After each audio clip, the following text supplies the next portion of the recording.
Silence in the face of injustice is not neutral. It carries weight, meaning, and consequence. Martin Luther King Jr. made it clear that injustice does not survive only because of those who commit it, but because of those who witness it and choose not to respond. Silence allows wrongdoing to grow unchecked, creating an environment where oppression feels normal and resistance seems unnecessary. When people remain quiet, injustice interprets that quiet as permission, not peace. King argued that the most painful obstacle to justice was not open hostility, but the silence of those who claimed to believe in equality, yet refused to speak when it mattered. Silence disguises itself as patience, politeness, or neutrality, but in moments of moral crisis, neutrality sides with the oppressor. Those who stay silent may believe they are avoiding conflict, but their inaction strengthens systems that harm others. In this way, silence becomes a silent vote for the continuation of suffering. In unjust systems, power depends on compliance. Silence becomes one of the most reliable forms of that compliance because it appears harmless. Words left unspoken protect comfort, preserve privilege, and avoid personal risk, while allowing injustice to remain firmly in place. King believed that moral responsibility does not end with personal innocence. It includes the obligation to confront wrong even when one is not directly affected by it. Silence also erodes empathy. When voices are not raised against injustice, victims are left isolated, made to feel invisible or unworthy of concern. King recognized that public silence deepens wounds by denying people the dignity of being acknowledged. Speaking out, even imperfectly, affirms humanity and challenges the lie that oppression is acceptable or inevitable. For King, breaking silence was an act of moral alignment. To speak was to choose justice over convenience and truth over fear. Silence may protect the individual, but it damages the collective conscience. Each quiet moment reinforces the belief that injustice can exist without resistance, shaping societies where inequality becomes routine and cruelty loses its shock. King's warning forces a difficult reflection on personal responsibility. Every era presents moments when silence feels easier than speaking, safer than standing, and more comfortable than confronting uncomfortable truths. Moments when choosing not to speak reshapes the moral landscape and determines whose voices are heard and whose pain is allowed to continue unnoticed. History does not only remember the loudest voices, it remembers the bravest ones. There are moments when silence feels safe, comfortable, and convenient. But Martin Luther King Jr. taught us that there are times when silence is not peace, it is betrayal. In a world fractured by injustice, King emerged not just as a speaker, but as a moral giant who showed us that when conscience speaks, silence must break. Moral courage over personal comfort stands at the center of Martin Luther King Jr.'s life and leadership. He understood that justice demands more than belief. It requires action that often disrupts safety, routine, and approval. Choosing what is right frequently means risking reputation, security, and even life itself. King accepted that discomfort was not a sign of failure, but evidence that one was standing against injustice rather than blending into it. Personal comfort offers powerful temptations. It promises safety, stability, and acceptance, encouraging individuals to avoid controversy and remain within familiar boundaries. King rejected the idea that peace could be built on comfort alone. He believed that true peace required tension, sacrifice, and confrontation with painful realities. Comfort, when prioritized over conscience, becomes a barrier that keeps injustice untouched and unquestioned. King's moral courage was visible in his willingness to face imprisonment, threats, and relentless criticism. He knew that speaking truth would provoke anger and resistance, yet he refused to retreat into silence. His courage did not come from the absence of fear, but from the decision that fear would not dictate his actions. Moral courage, in his view, meant moving forward even when the cost was clear and severe. By placing moral responsibility above personal ease, King redefined leadership. He demonstrated that leaders are not those who protect themselves first, but those who accept vulnerability for the sake of others. This kind of courage transforms suffering into purpose and risk into testimony. It invites others to recognize that comfort is temporary, while moral integrity shapes history. King also challenged ordinary individuals to examine their own choices. Moral courage was not reserved for famous leaders or historic moments. It was required in everyday decisions where silence feels safer than speaking and inaction feels easier than resistance. Each choice between comfort and conscience contributes to either the preservation or the dismantling of injustice. Through his life, King revealed that progress is born from discomfort.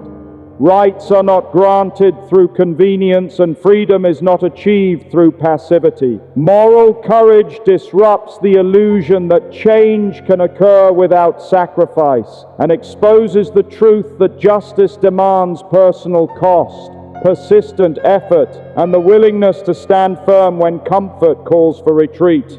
Nonviolence as a powerful voice was one of Martin Luther King Jr.'s most profound teachings, redefining strength in a world that often equates power with force. He believed that nonviolence was not passive submission, but an active, disciplined resistance that confronted injustice without reproducing its cruelty. Through nonviolent action, King demonstrated that moral authority could be louder than weapons, and that dignity could challenge oppression more effectively than retaliation. Nonviolence gave voice to those who had been silenced by fear and intimidation. By refusing to answer violence with violence, King exposed the brutality of unjust systems while preserving the humanity of both the oppressed and the oppressor. Peaceful marches, sit-ins, and boycotts transformed suffering into testimony, forcing the world to witness injustice without the distraction of chaos or destruction. In this way, nonviolence amplified truth rather than silencing it. King viewed nonviolence as a method that appealed to conscience rather than coercion. It aimed not to defeat opponents but to awaken them. By maintaining discipline and restraint in the face of aggression, nonviolent protesters revealed a moral contrast that challenged public perception and shifted the balance of sympathy. This approach allowed justice to speak clearly, uncluttered by hatred or revenge. Nonviolence also required immense courage. Standing unarmed before hostility demanded self-control, faith, and resilience. King rejected the misconception that nonviolence was weakness, emphasizing that it required more bravery than violence because it demanded patience, endurance, and unwavering commitment. Each act of restraint became a declaration that injustice would not dictate behavior or values. Through nonviolence, King built movements rather than moments. His strategy invited participation from ordinary people who might not have been willing or able to engage in violent struggle. It unified diverse communities under a shared moral vision, turning collective suffering into collective strength, and ensuring that the movement remained focused on justice rather than destruction.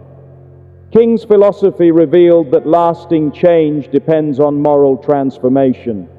Violence may force compliance, but nonviolence creates understanding and legitimacy.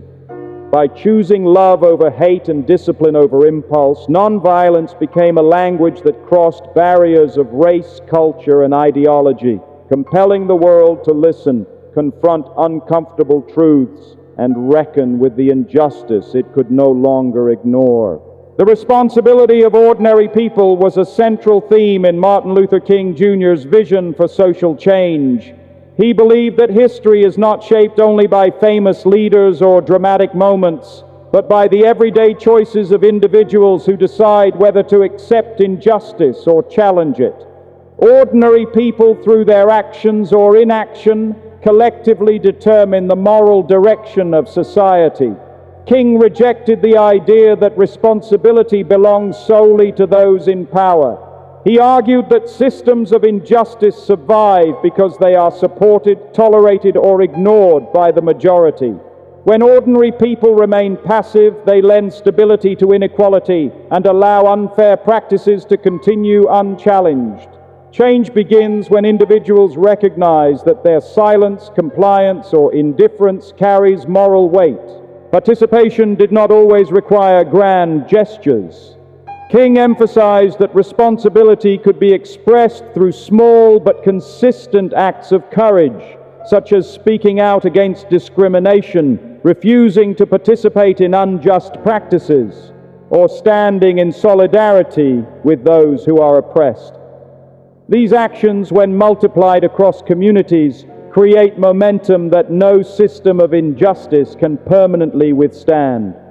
King's movements thrived because ordinary people accepted personal responsibility. Students, workers, clergy, and families marched, boycotted, and endured hardship, not because they sought recognition, but because they understood that justice required collective involvement. Their willingness to act transformed private conviction into public power and demonstrated that change is sustained by community effort rather than individual heroism. He also reminded people that responsibility involves moral awareness. Ordinary individuals must educate themselves, question unjust norms, and resist the temptation to accept inequality as inevitable. Awareness turns passive observers into engaged citizens and prevents injustice from hiding behind tradition, legality, or convenience. Through this emphasis, King reframed citizenship as a moral calling. Democracy, in his view, depends on people who are willing to protect the dignity of others, even when it demands sacrifice. The responsibility of ordinary people lies in recognizing their influence, embracing their role in shaping justice, and understanding that every decision to act or remain silent contributes to the kind of society that future generations will inherit. Hope as an act of defiance was one of Martin Luther King Jr.'s most radical and enduring ideas. In a world marked by violence, hatred, and systemic oppression, hope was not naive optimism for him, but a deliberate choice to resist despair. To hope in the face of injustice was to reject the belief that suffering was permanent, and to challenge systems that relied on fear and hopelessness to maintain control. King understood that oppression feeds on discouragement. When people lose hope, they stop resisting, stop dreaming, and stop believing in their own worth. By choosing hope, King directly confronted this strategy. His speeches and actions reminded people that injustice was neither natural nor eternal, and that believing in change was the first step toward creating it. Hope became a form of rebellion against a world that insisted nothing could improve. Even in moments of extreme hardship, King refused to surrender hope. From jail cells to streets filled with violence, he continued to speak of a future shaped by justice and equality. This hope was not based on immediate evidence, but on moral faith, the belief that truth and justice possess a power greater than hatred and oppression. Holding on to hope under such conditions required strength, discipline, and unwavering belief in human dignity. Hope also unified people. It offered a shared vision that connected individual struggles to a larger purpose. King's hope gave meaning to sacrifice and endurance, allowing people to see their suffering not as meaningless pain, but as part of a larger movement toward freedom. In this way, hope transformed fear into determination and despair into collective resolve. For King, hope demanded action. It was not a passive feeling, but an active force that compelled people to march, speak, and resist injustice peacefully. Hope motivated individuals to risk safety and comfort because it promised that their efforts mattered. Without hope, courage fades and movements collapse under the weight of exhaustion. By framing hope as defiance, King redefined resistance. To hope was to stand against brutality without becoming brutal, to believe in justice while surrounded by injustice, and to insist on humanity in a world determined to deny it. His legacy teaches that hope itself can disrupt oppression, sustain struggle, and keep the vision of freedom alive, even when reality seems determined to extinguish it. Our duty to break silence today is a direct continuation of Martin Luther King Jr.'s moral challenge to humanity. The struggles he confronted did not disappear with time. They evolved, taking new forms in different societies. Injustice still thrives where people hesitate to speak, remain passive, or convince themselves that problems do not concern them. Silence continues to offer comfort, but it also allows inequality to deepen and spread. Breaking silence today requires awareness and responsibility in a world overflowing with information, yet often lacking moral clarity. Social, economic, and racial injustices are visible across communities, but constant exposure can numb conscience and encourage disengagement. King's message urges individuals to resist this numbness and recognize that awareness without action is another form of silence. The duty to speak is not limited to grand platforms or historic moments. It appears in everyday conversations, workplaces, classrooms, and online spaces where harmful ideas go unchallenged. Choosing to speak may invite criticism, misunderstanding, or discomfort, but silence preserves injustice far more effectively than opposition ever could. Each voice raised disrupts the illusion that injustice is normal or acceptable. Breaking silence also means listening. King understood that speaking for justice requires hearing the voices of those most affected by injustice. Amplifying marginalized voices rather than overshadowing them transforms speech into solidarity. This form of engagement builds understanding and prevents moral action from becoming performative or self-serving. Our duty today includes resisting the temptation of selective outrage. Justice demands consistency, not convenience. Speaking only when it benefits personal image weakens moral credibility and limits real change. King's legacy calls for courage that persists beyond trends, headlines, or moments of public attention. Breaking silence today is an act of faith in humanity's capacity to grow. It affirms the belief that words can awaken conscience and that collective courage can still bend history toward justice. Every generation faces its own test, and the responsibility remains the same: to refuse quiet complicity, to confront injustice wherever it appears, and to choose moral courage over comfort in shaping the world we leave behind. Martin Luther King Jr. showed us that silence is never empty and courage is never wasted.